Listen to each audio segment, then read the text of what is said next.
اعوذ باللہ من الشیطان الرجیم، بسم اللہ الرحمن الرحیم۔ سورہ انفال کا آج ہم نے آغاز کرنا ہے، اور آج ہم جو ہے وہ سورہ انفال کے تعارف سے آغاز کریں گے۔ تو جیسے میں یہ یاد دہانی کراتا چلوں کہ ہم جو ہے وہ مولانا مودودی رحمۃ اللہ علیہ کی تفسیر سے یہ سلسلہ جاری رکھے ہوئے ہیں، اور مولانا کی تفسیر سے جو ہے وہ ہم ایک ایک سورہ، مختلف سورہ کی جو ہے وہ تفسیر کو ڈیٹیل لے کے چلتے ہیں۔ تو اس وقت جو ہے وہ آج ہم نے کچھ ویکینڈ ایسا تھا، اس کی وجہ سے ہم نے جو ہے وہ اس کو جو ہے وہ آن لائن رکھا ہے پروگرام کو، تاکہ جو ہے وہ کچھ لوگ جو کہ مختلف پروگرام رکھتے ہیں اپنی فیملیز کے ساتھ، تو وہ آسانی سے شریک ہو سکیں۔ تو سورہ انفال کا تعارف سے آغاز لے لیتے ہیں سب سے پہلے، کہ یہ جو ہے وہ سورہ کس زمانے میں نازل ہوئی۔ تو اس سورہ کا جو نزول ہے وہ سن 2 ہجری میں جنگ بدر کے بعد نازل ہوئی ہے، اور اس میں جو ہے وہ اسلام اور کفر کی پہلی جنگ کے اوپر ایک ڈیٹیل، ایک تفصیلی تبصرہ کیا اللہ تعالیٰ نے۔ اور جہاں تک اس سورہ کے مضمون پر غور کرنے سے اندازہ ہوتا ہے، تو غالباً یہ ایسا لگتا ہے کہ یہ ایک ہی تقریر ہے۔ مولانا مودودی رحمۃ اللہ علیہ نے لکھا ہے کہ ایسا لگتا ہے کہ یہ ایک ہی تقریر ہے جو ایک ساتھ نازل ہوئی ہے۔ ہو سکتا ہے کہ کچھ آیات مختلف موقع پہ آئی ہوں، اور مختلف مسائل جو پیدا ہوئے ہیں وہ جنگ بدر کے موقع پہ وہ اتری ہوں، لیکن اگر تقریر کو اس طرح پڑھتے ہیں یعنی قرآن میں، تو ایسا لگتا ہے کہ جیسے یہ ایک تقریر ہو، اور کہیں ایسا جوڑ نظر نہیں آتا کہ یہ 2 3 خطبوں کا مجموعہ ہو۔ پھر تھوڑا سا اس کا تاریخی پس منظر دیکھ لیتے ہیں۔ جو تاریخی پس منظر ہے اس میں یہ کہ اس سے قبل کے جنگ بدر اور اس سے تعلق رکھنے والے حالات جو تھے ان کو ذہن میں رکھنا چاہیے، کہ نبی صلی اللہ علیہ وسلم نے دعوت جو اپنی شروع کی تھی ابتدائی 10 12 سال، جبکہ آپ مکہ معظمہ میں مقیم تھے، تو اس حیثیت سے آپ کی جو پختگی اور استواری، یعنی ایک سمجھ لیں کہ اسٹیٹنس یعنی مضبوطی جو ہے وہ ثابت ہو چکی تھی، اور آپ کی ایک بلند کردار اور ایک ایسی اعلیٰ ظرف سیرت تھی کہ جس کا کوئی حامل کوئی پورا شخص وہاں نہیں مل سکتا تھا، اور آپ نے اپنی پوری شخصیت جو ہے وہ اس کام میں لگا دی تھی۔ اور یہ طرز عمل سے پوری طرح ایک طرح سے دعوت نمایاں ہو چکی تھی کہ یہ دعوت کیا ہے، اور اس دعوت کو اب انتہائی منزل تک کل پہنچانے کا ارادہ رکھتے ہیں آپ صلی اللہ علیہ وسلم، اور اس مقصد کے لیے ہر مشکل اور ہر چیز کو تیار، ہر چیز سے لڑنے کے لیے تیار ہیں۔ دوسری طرف اس دعوت میں خود ایسی کشش تھی کہ لوگوں کے دلوں اور دماغوں میں سرایت کرتی چلی جا رہی تھی، جاہلیت اور تعصبات کے جو حصار تھے وہ ان کی راہ روکنے میں ناکام ثابت ہو رہے تھے۔ مطلب آپ یہ دیکھیں کہ ایسا بڑا مارکا تھا کہ باپ اور بیٹے کو بھی اگر آمنے سامنے کہیں کھڑا ہونا پڑتا، تو وہ جو ہے وہاں پر بیٹا جو ہے وہ باپ کے مقابلے میں یہ کہتا ہوا ملتا تھا کہ اگر آپ میرے مقابلے میں آ جاتے تو میں دریغ نہیں کرتا آپ کو، آپ کا سر قلم کرنے میں۔ تو اس طرح جو ہے نا وہ اسلام نے لوگوں کے دلوں کو بدل دیا تھا۔ اور پھر جو عرب کی جو پرانی جاہلیت تھی، جو ان کے ہاں ایک جاہلی نظام کے عناصر تھے جو ان کو جو ہے وہ کہہ لیں کہ وہ ابھارتے تھے، وہ اپنے آپ کے لیے بہت شدید سخت جو ہے نا وہ سمجھ رہے تھے اس کو خطرہ۔ تو اور پھر اس کی جو آخری کسر تھی وہ اس چیز سے بھی تھی کہ اولاً یہ بات ابھی پوری طرح ثابت نہیں ہوئی تھی کہ ایسے پیروں کی تعداد کافی وہاں پہنچ گئی ہے جو صرف اس کے ماننے والے ہی نہیں بلکہ اس کے اصولوں کے سچے عاشق بھی ہوں، اور اس کو غالب کرنے کی صحیح میں اپنی پوری قوتیں لگائیں، اور زندگی اپنی کھپا دینے کے لیے تیار ہوں۔ تو اس وقت جو ہے نا وہ کچھ چیزیں تھیں جو اللہ تعالیٰ نے یہاں پر بیان کی ہیں، کہ کچھ ایک تو یہ کہ جو افراد تھے ان کی ایسے لوگوں کی کمی نظر آتی تھی کہ جو پوری طرح سے یہ جان کھپا دینے والے ہوں، اور پھر یعنی اس طرح کے ہوں کہ اپنی عزیز ترین رشتوں کو کاٹ پھینکنے پر آمادہ ہوں۔ اگرچہ مکے سے کچھ لوگ ایسے اسلام کو ملے تھے شدید، جو قریش کے ظلم و ستم کو برداشت کر کے اور اپنی صداقت ایمانی ثابت کر چکے تھے، مگر ابھی یہ ثابت ہونے کے لیے بہت سی آزمائشیں باقی تھیں، اور دعوت اسلام کو جاں فروش اور ایسے لوگوں کی کہ جو اپنی زندگی بالکل فنا کر دیں اسلام پہ، اس صرف ایک نصب العین کے لیے کہ اللہ تعالیٰ کے دین کو نافذ کرنا ہے اور قائم کرنا ہے۔ اور وہ پھر اس کے مقابلے میں کوئی چیز عزیز نہ رکھتے ہوں، یہ ایسے لوگوں کی کمی تھی۔ دوسری بات یہ تھی کہ دعوت اگرچہ پورے عرب میں پھیل گئی تھی، لیکن اس کے جو اثرات تھے وہ منتشر تھے، پھیلے ہوئے تھے، مطلب بہت ہی چیدہ چیدہ لوگ تھے جو آئے تھے، تو اس کی فراہم کردہ قوت سارے ملک پر نہیں تھی، یعنی ایک پورا عرب ابھی اسلام کے غلبے میں نہیں آیا تھا۔ تو ابھی اس کو ایک اجتماعی طاقت اور ایک ایسی قوت بننا تھا کہ جو پرانا جمع ہوا نظام تھا جاہلیت کا، اس کے ساتھ ایک مقابلہ کرنا ایک ضروری ہے۔ پھر تیسری بات جو ابھی ہم نے دو باتیں کر لی نا، تیسری بات یہ تھی کہ اس دعوت نے زمین میں کسی جگہ جڑ نہیں پکڑی تھی، مطلب کوئی ایسی خطہ، کوئی ایسا شہر، کوئی ایسا علاقہ نہیں تھا کہ جس کو ہم کہیں کہ یہ مسلمانوں کا علاقہ ہے یا مسلمانوں کا نظام نافذ ہے۔ تو یعنی کفر جو تھا وہ ہر جگہ موجود تھا، اور مکے کے اندر تو تھے ہی وہ، لیکن مدینے میں جہاں کی مسلمان اکثریت میں ہوتے جا رہے تھے وہاں بھی ابھی مکمل طور پہ کوئی اس طرح کی چیز ثابت نہیں تھی۔ اور چوتھی بات یہ تھی کہ اس وقت تک اس دعوت کو عملی زندگی کے معاملات اپنے ہاتھ میں لے کر چلانے کا موقع نہیں ملا تھا، یعنی نہ یہ اپنا تمدن قائم کر سکے تھے، نہ یہ اپنا نظام معیشت و معاشرت قائم کر سکے تھے، نہ سیاست مرتب ہوئی تھی، نہ دوسری طاقتوں سے معاملات جنگ اور صلح پیش آئے تھے۔ تو اس لیے ان اخلاقی اصولوں کا مظاہرہ نہ ہو سکا تھا جن پر یہ دعوت زندگی پوری نظام کو قائم کرنا اور چلانا چاہتی تھی۔ یعنی یہ ساری باتیں مولانا مودودی رحمۃ اللہ علیہ کی میں تفہیم صاحب کے سامنے رکھ رہا ہوں کہ انہوں نے یہ سب بتایا کہ اس وقت جو ہے یہ ایک مارکا تھا، اور پھر یہ کسوٹی، یعنی ایک جو آپ کہہ لیں کہ جہاں سے پتہ چلتا ہے کہ کون حق پر ہے، کون باطل ہے، اور کون سچا ہے، کون جھوٹا ہے، تو یہ ابھی تھوڑی تھوڑی طرح نمایاں نہیں ہوئی تھی۔ اور اس دعوت کا پیغمبر اور اس کے پیرووں کا وہ گروہ جس چیز کو دنیا کی طرف دعوت دے رہا ہے، اس پہ عمل خود کس تک کر چکے ہیں، یعنی ایک نفاذ نہیں ہو سکا تھا اس کا عملی طور پہ۔ مدینے کی جو ریاست ہم جس کی بات کرتے ہیں وہ پوری قائم نہیں ہوئی تھی۔ اور پھر اچھا، یہ میں دوبارہ جو کچھ لوگ جوائن کیے ان کو بتا دوں کہ ہم جو ہے وہ اس دفعہ سورہ انفال ہم نے شروع کیا ہے، اور اس کا ہم انٹروڈکشن لے کے چل رہے ہیں۔ تو اس کے جو یعنی پس منظر ہے اس میں، پھر چوتھی بات یہ تھی کہ مکی دور کے جو بعد کے تین چار ادوار تھے، اس میں پھر یہ ساری کمیاں جو ہیں وہ آہستہ آہستہ پوری ہوئیں۔ تو آپ صلی اللہ علیہ وسلم نے جو ہے وہ ہجرت کی، اور پھر جو مکی دور تھا ان میں، اور جب یثرب میں آپ تشریف لے آئے، اس یثرب مدینہ المنورہ کا پرانا نام تھا، تو وہاں پہ اسلام کی مسلسل روشنی پھیل رہی تھی، اور کچھ لوگ وہاں پر اسلام قبول کر رہے تھے۔ یہ ابھی ہجرت سے پہلے کی بات میں کر رہا ہوں تھوڑی سی۔ تو وہاں دوسرے قبائل جو تھے وہ آہستہ آہستہ اسلام قبول کر رہے تھے، اور 12ویں نبوت کے سال جو ہے حج کے موقع پر 75 نفوس کا ایک وفد آیا، آپ صلی اللہ علیہ وسلم کی قیادت میں رات کی تاریکی میں ملا، اور اس نے جو ہے وہ اسلام قبول کیا، اور آپ کو اور آپ کے پیروں کو اپنے شہر میں جگہ دینے کی آمادگی ظاہر کی۔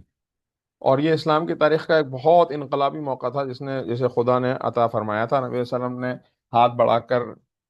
اسے پکڑ لیا، اور اہل یثرب نے وسلم کو محض ایک پناہ گزین کی حیثیت سے نہیں، بلکہ خدا کے نائب اور امام اور فرما روا کی حیثیت سے بلا رہے تھے۔ اور اسلام کے پیرووں کو ان کا بلاوا اس لیے نہ تھا کہ وہ ایک اجنبی سرزمین میں محض مہاجر ہونے کی حیثیت سے اپنی جگہ پالیں، بلکہ مقصد یہ تھا کہ عرب کے مختلف قبائل اور خطوں میں مسلمان منتشر ہیں، وہ یثرب میں جمع ہوں،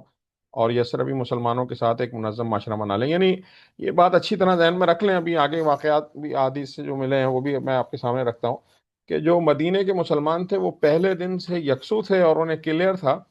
کہ ہم جب ان لوگوں کو اپنے ساتھ لے جائیں گے، اور آپ صلی اللہ علیہ وسلم کو جب ہم اپنے ساتھ لے جائیں گے، تو ہمارا حال کیا ہوگا اور ہمیں کتنی مشکلات پیش آنے والی ہیں۔ تو آپ جو ہے وہ تو اس کو، یہ جو لوگ صحابہ 75 جو ایمان لائے اور شروع کے صحابہ تھے، وہ یہ جانتے تھے کہ آپ صلی اللہ علیہ وسلم کے ساتھ ہم جب اسلام لائیں گے تو کیا ہوگا اور کیا چیزیں آئیں گی۔ تو اس پیشکش کے معنی جو تھے اس سے اہل مدینہ ناواقف نہیں تھے، ان کو بالکل کلیئر تھا، اور اس کے معنی جو ہیں وہ یہ صاف تھے کہ ایک چھوٹا سا قصبہ اپنے اوپر پورے عرب کی تلوار اور معاشی بائیکاٹ اور ان سے جنگ لینا چلا جائے گا۔ چنانچہ جو بیعت عقبہ ہوئی تھی اس کے موقع پر رات کی اس مجلس میں جو اولین مددگار یعنی انصار جو تھے، جن کو ہم انصار کے نام سے یاد کرتے ہیں، ان کا نتیجہ خوب اچھی طرح جان کر نبی صلی اللہ علیہ وسلم کے ہاتھ میں ہاتھ دیا تھا، اور عین وقت پر جب بیعت ہو رہی تھی تو یثرب کا جو وفد آیا تھا اس کے ایک رکن سعد اسعد بن زراح اٹھے، اور انہوں نے جو ہے وہ کم سن تھے، وہ بہت بچے تھے، نوجوان تھے، انہوں نے جو ہے نا آواز لگائی کہ مطلب اس کا ترجمہ پڑھتا ہوں: ٹھہرو اے یثرب والو، ہم لوگ ان کے پاس آئے ہیں تو یہ سمجھتے ہوئے آئے ہیں کہ یہ اللہ کے رسول ہیں، اور آج انہیں یہاں سے نکال کر لے جانا تمام عرب سے دشمنی مول لینا ہے، اس کے نتیجے میں تمہارے نونہال قتل ہوں گے، تمہاری تلواروں پر برسیں گی ہوگی، لہذا اگر تم تو تلواریں تم پر برسیں گی، اور اگر تم اپنی جانیں عزیز ہیں تو پھر چھوڑ دو اور صاف عذر کر دو، کیونکہ اس وقت عذر کر دینا خدا کے نزدیک زیادہ قبول ہو سکتا ہے۔ اس بات کو وفد کے دوسرے جو شخص تھے عباس بن عبادہ نے بھی دہرایا۔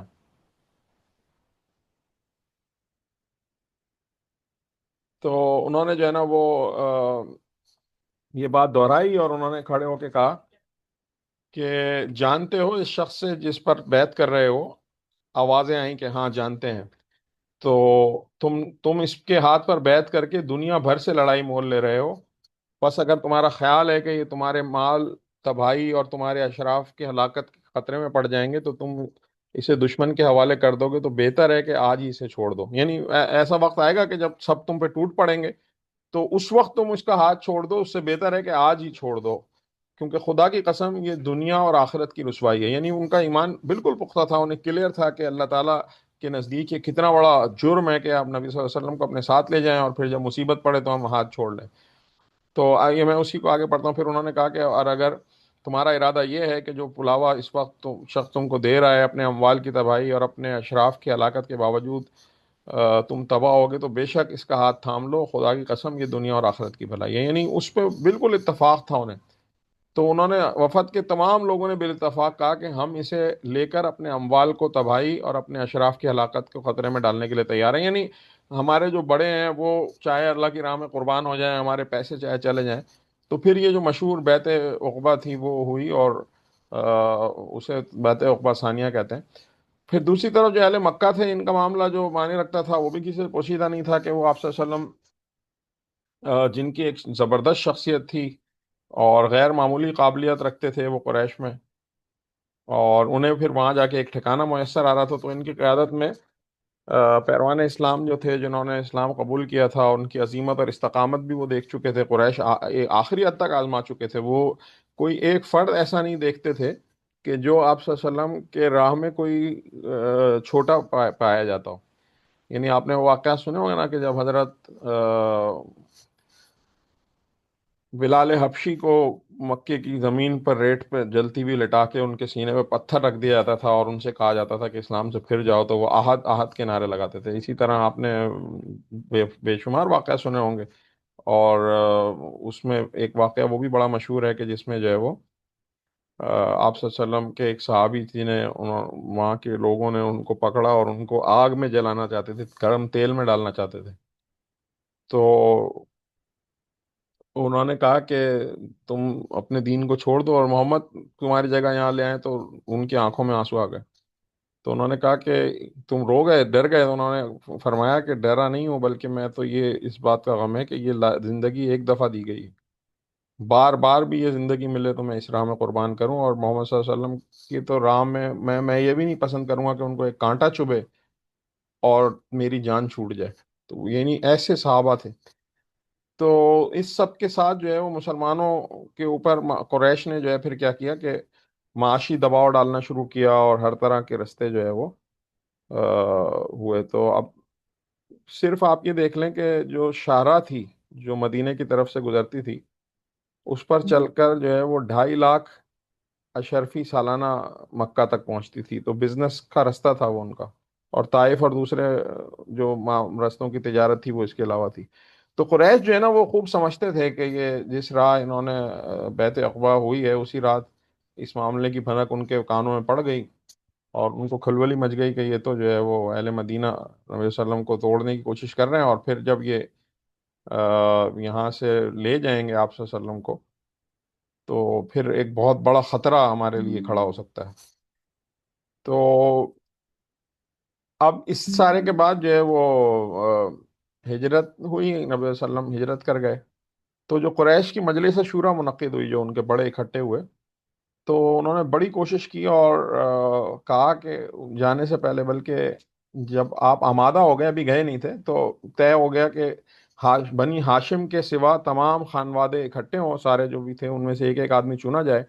اور وہ سارے مل کے جو ہے وہ نبی صلی اللہ علیہ وسلم کو نعوذ باللہ قتل کر دیں، تاکہ بنی ہاشم سے کوئی اکیلا تو نہیں لڑ سکے گا، لیکن جب اتنے سارے قبیلے ہوں گے تو بنی ہاشم کس کس سے لڑیں گے اور کس کس سے بدلہ لیں گے۔ لیکن پھر وہ آپ صلی اللہ علیہ وسلم نے وہ پورا واقعہ آپ لوگوں نے سنا ہوگا، جو آپ نے حسن تدبیر سے جو ہے وہ ان کی چال ناکام ہو گئی، اور آپ جو ہے وہ حضرت علی رضی اللہ تعالیٰ عنہ کو جو ہے وہ اپنی ساتھ لٹا کے اپنے بستر پہ، اور ان کی آنکھوں میں یوں سمجھ لیں کہ ایک طرح دھول جھول کے نکل گئے تھے۔ اسی طرح سے مدینے میں جو سردار تھا عبداللہ بن ابی، جو بادشاہ بننے کی تیاریاں کر رہا تھا، اور اوس اور خجرت کی اکثریت جو کہ مسلمان ہو گئی، تو اس کی امیدوں پہ پانی پھر گیا۔ اس نے خط لکھا کہ تم لوگوں نے ہمارے اسے خط لکھا انہوں نے کہ تم لوگوں نے ہمارے آدمی کو اپنے یہاں پناہ دی ہے، ہم خدا کی قسم کھا کے کہتے ہیں کہ یا تو تم خود اس سے لڑو یا نکال دو،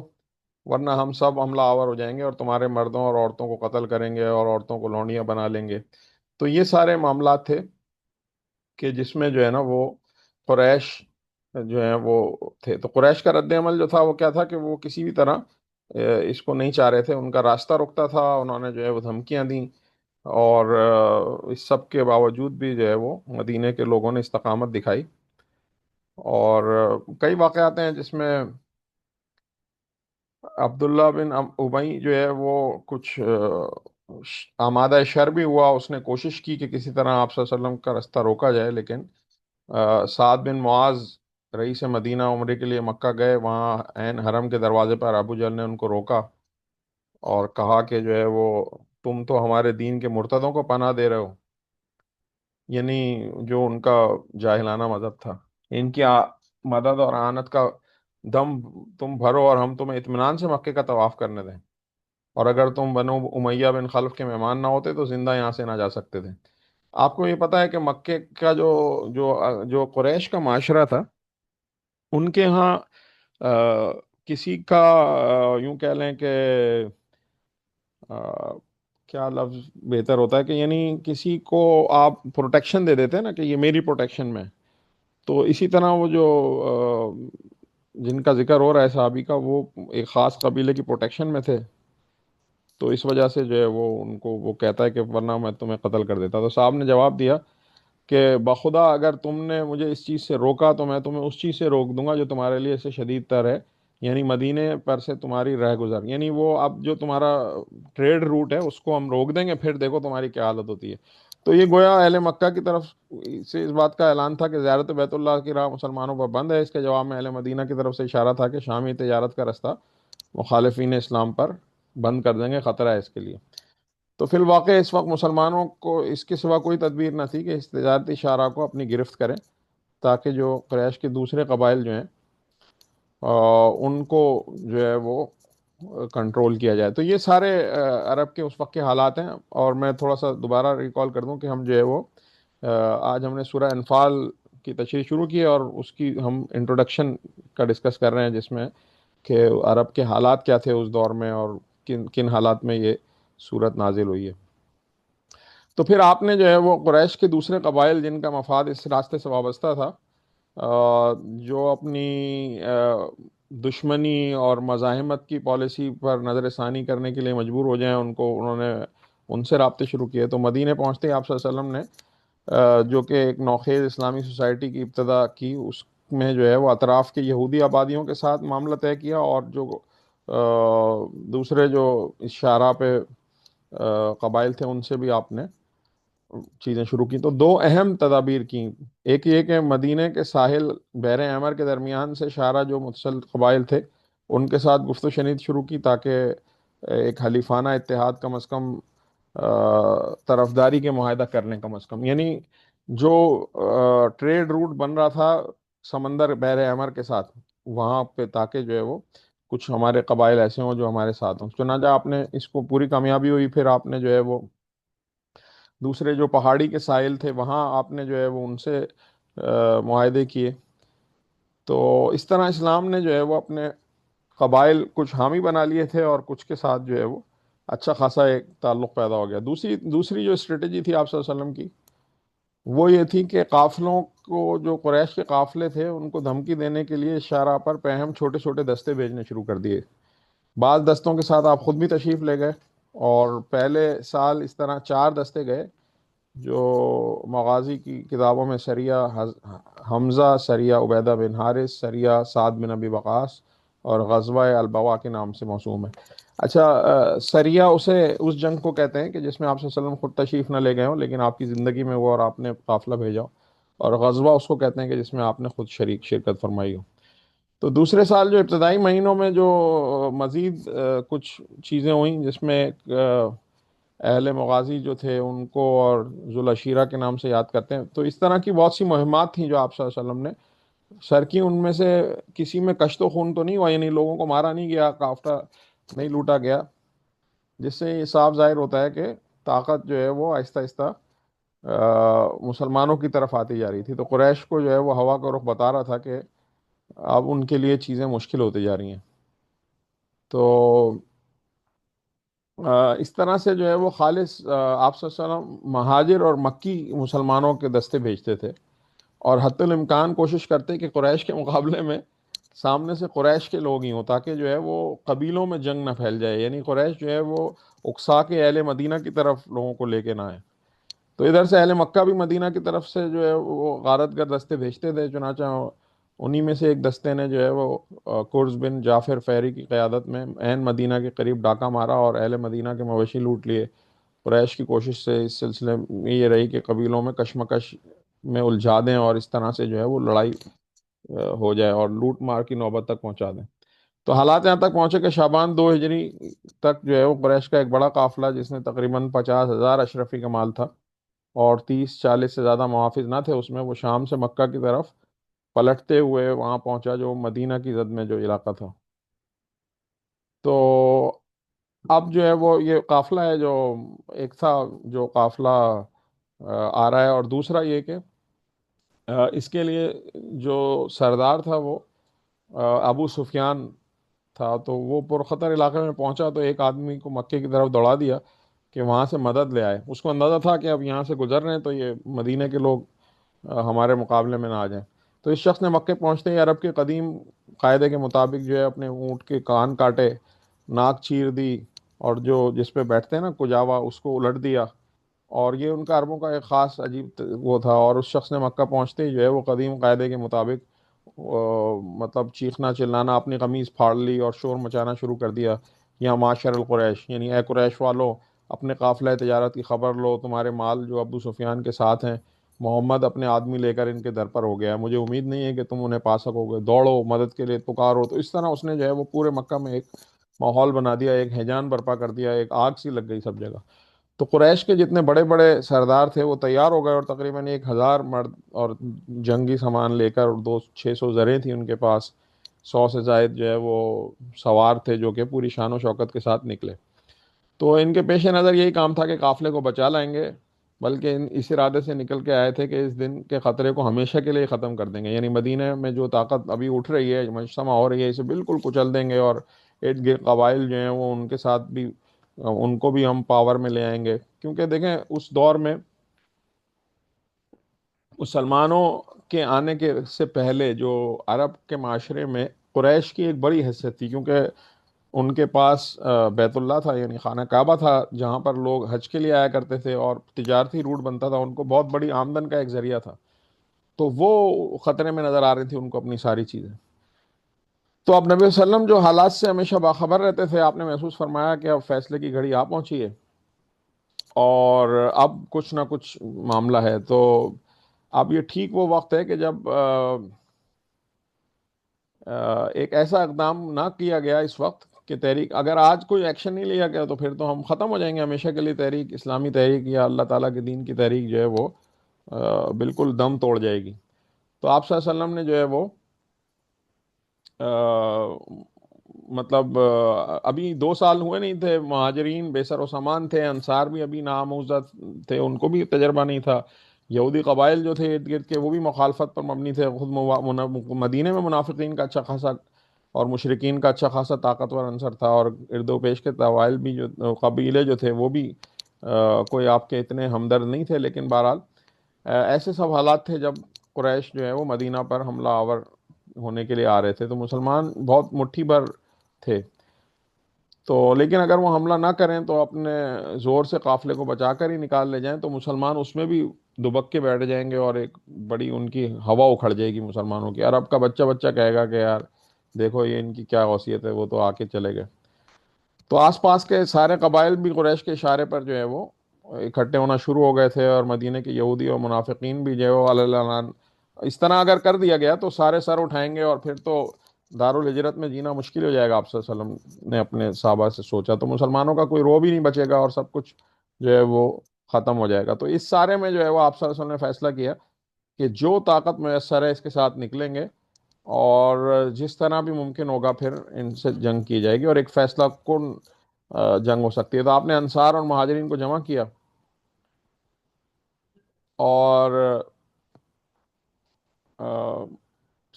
انصار اور مہاجرین کو جمع کیا، اور ان کے سامنے جو ہے وہ پھر آپ نے بات رکھی. تو آپ صلی اللہ علیہ وسلم نے فرمایا کہ بھائی دیکھو، ایک طرف تو جو ہے وہ شمال میں تجارتی قافلہ ہے، دوسری طرف جنوب سے قریش کا لشکر چلا آ رہا ہے. اللہ تعالیٰ کا وعدہ ہے کہ ان دونوں میں سے تمہیں ایک مل جائے گا، اب بتاؤ کہ تم کس کا مقابلہ کرنا چاہتے ہو. تو جواب میں بڑے گروہ کی طرف کا خواہش کا اظہار ہوا قافلے پر کیا جائے، لیکن نبی صلی اللہ علیہ وسلم کے پیش نظر تھا کچھ اور. تو آپ صلی اللہ علیہ وسلم نے اپنا سوال دہرایا. اس پر مہاجرین میں سے مقداد بن عمر اٹھے اور کہا، یا رسول اللہ، جدھر آپ کا رب آپ کو حکم دے رہا ہے اسی طرف چلیے، ہم آپ کے ساتھ ہیں، اور آپ جس طرف جائیں گے ہم آپ کے ساتھ ہیں. ہم بنی اسرائیل کی طرح یہ کہنے والے نہیں ہیں کہ تم اور تمہارا خدا جائے اور لڑے تو ہم یہاں بیٹھے رہیں گے. ہم یہ نہیں کہتے، بلکہ ہم آپ کے ساتھ چلیں گے، اور آپ کا خدا، ہم آپ کے ساتھ جانے لڑائیں گے، اور جب تک ہم ہیں آنکھ میں ہماری گردش ہے ہم ساتھ ہیں آپ کے. یعنی ایک بڑی جذباتی تقریر کی. اچھا، اب آپ صلی اللہ علیہ وسلم جو ہے وہ انصار کی طرف دیکھ رہے ہیں، یعنی ڈائریکٹ نہیں مخاطب کر رہے. تو اب جو ہے وہ مگر لڑائی کا فیصلہ کیا ہے کہ انصار کی رائے کے بغیر ہو نہیں سکتا. تو آپ صلی اللہ علیہ وسلم نے جو ہے وہ براہ راست ان کو مخاطب کیے بغیر اپنا سوال دہرایا. اس پر سعد بن معاذ اٹھے، انہوں نے عرض کیا کہ شاید آپ کا روح سخن ہماری طرف ہے، یعنی وہ انصار کی طرف سے اٹھے. تو مہاجرین تو قریش کے لوگ تھے، وہ تو اپنا سب کچھ لٹا کر آئے تھے، لیکن انصار جو تھے وہ مدینہ کے رہنے والے تھے، شہر ان کا تھا، گھر ان کے تھے، سب کچھ. لیکن انہوں نے ایک بہت بڑی اخوت کا مظاہرہ کیا تھا. آپ کے علم میں ہوگا کہ لوگوں نے اس سطح کی اخوت کا مظاہرہ کیا کہ اپنے آدھے گھر دے دیے. اور یہاں تک کوئی سوچ سکتا ہے کہ جس کی دو بیویاں تھیں اس نے اپنی ایک بیوی کو طلاق دی اور کہا کہ جی آپ فلاں میرے جو ہے وہ مہاجر مسلمان بھائی سے، یعنی مواخات کا جو نظام آپ نے قائم کیا اس کی دنیا میں مثال نہیں ملتی. تو آپ بہرحال اب یہ کھڑے ہوئے ہیں جو کہ انصار میں سے ہیں. آپ صلی اللہ علیہ وسلم کے اوپر کہتے ہیں کہ ہم آپ پر ایمان لائے، آپ کی تصدیق کر چکے ہیں، اور آپ جو کچھ لائے ہیں وہ حق ہے، اور آپ سے سمع و اطاعت کا پختہ عہد باندھ چکے ہیں. بس اے اللہ کے رسول، جو کچھ آپ نے ارادہ فرما لیا ہے کر گزریے. قسم ہے اس کی جس نے آپ کو حق کے ساتھ بھیجا ہے، اگر آپ ہمیں لے کر سامنے سمندر پر جا پہنچے ہیں اور اس میں اتر جائیں تو ہم آپ کا ساتھ دیں گے، اور ہم اس سے بھی پیچھے نہ رہیں گے کہ ہمیں یہ ہرگز گوارا نہیں کہ آپ کل ہمیں لے کر دشمن سے بھیڑ جائیں. ہم جنگ میں ثابت قدم رہیں گے، مقابلے میں سچی جان نثاری دکھائیں گے. بعید نہیں کہ آپ کو ہم جو کچھ دکھوا دے جسے دیکھ کر ہماری آنکھیں ٹھنڈی ہو جائیں. پس اللہ کی برکت اور بھروسے پر ہم آپ کے ساتھ چلیں گے. تو یہ ان تقریروں کے بعد فیصلہ ہو گیا کہ قافلہ جو ہے وہ اب لشکر جو ہے وہ قریش کی طرف ہی چلنا چاہیے. لیکن یہ کوئی معمولی فیصلہ نہ تھا. لوگ اس وقت تنگ وقت میں لڑائی کے لیے اٹھے سے صرف 313 کے قریب کچھ زاہد تھے، جس میں جو ہے وہ 76 مہاجر تھے، اور کچھ میرا خیال ہے کہ کوئی 61 کوئی جو ہے وہ اوس کے لوگ تھے، 170 جو ہے وہ خزرج کے تھے. تو ان کے پاس 2 گھوڑے تھے، باقی آدمیوں کے لیے 170 اونٹ تھے، اور جن میں 3 3 4 4 لوگ بار بار سواری کرتے تھے. اور جنگ کا سامان بھی بالکل ناکافی تھا. صرف 60 آدمیوں کے پاس زریں تھیں، جو ذرا سمجھتے ہیں نا، جو جسم پہ. اور اسی طرح سے چند سرفروش تھے جن کے پاس کچھ خطرناک ممجوئی میں تری رہنے کا وہ تھا. تو اب لوگ اس معاملے میں نکل تو آئے، لیکن ایک دل جو تھے وہ انسان ہیں، ان کے دل ایک سہمے ویسے تھے. انہیں محسوس ہوتا تھا کہ جانتے بوجھتے موت کے منہ میں جا رہے ہیں. لیکن ان سرفروشوں کے اندر پھر یہ کہ سوری میں مطلب کچھ مصلحت پسند لوگ بھی تھے جو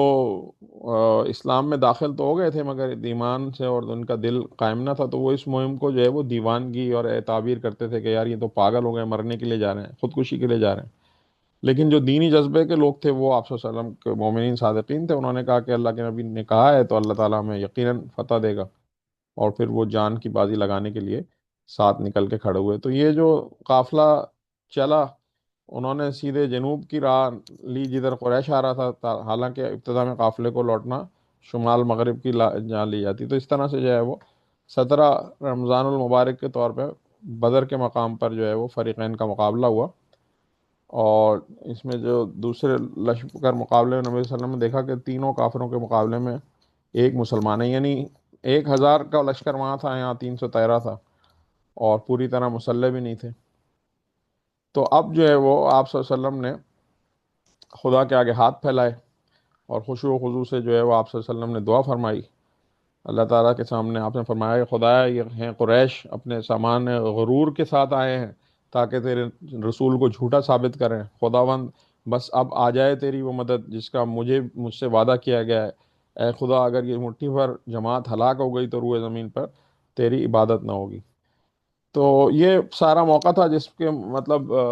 بدر کا معرکہ برپا ہوا جس کے اس میں۔ تو میرا خیال ہے کہ آج ہم اس کو یہیں ختم کرتے ہیں، کیونکہ ایک طویل اس کی انٹروڈکشن بھی ہے۔ تو میرا خیال ہے کہ نیکسٹ ویک پھر ہم جو ہے وہ اس سے آگے سے اس سورہ کا جو ہے وہ انٹروڈکشن کمپلیٹ کریں گے، اور پھر کچھ آیات اگر موقع ملا تو ہم کر لیں گے کچھ، اگر اس حوالے سے سوالات ہوں کوئی بات ہو تو کر لیں۔ سورہ انفال ہم نے آج شروع کی ہے۔ سورہ انفال جو ہے وہ مدنی صورت ہے، اور اس کا زمانہ نزول جو ہے وہ جنگ بدر کے فوراً بعد 2 سن ہجری میں جو ہے وہ نازل ہوئی ہے۔ تو سوال کوئی ہو تو کر لیں، کوئی بات کرنا چاہیں، کوئی اور صاحب بات کرنا چاہیں تو۔